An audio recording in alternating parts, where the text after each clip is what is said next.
خبری نشد؟ نه، همه خیابونای این اطرافو گشتیم اما ازش خبری نیست.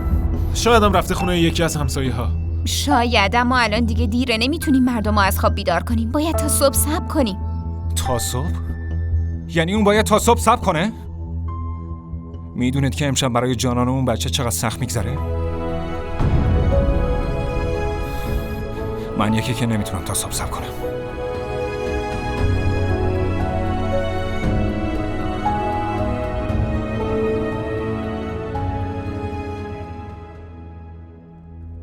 سلام سرکار. و علیک سلام. بفرمایید. راستش اومدم گزارش گم شدن خواهرمو بدم. اسم خواهرتون چیه؟ جانان. از کی غیبشون زده؟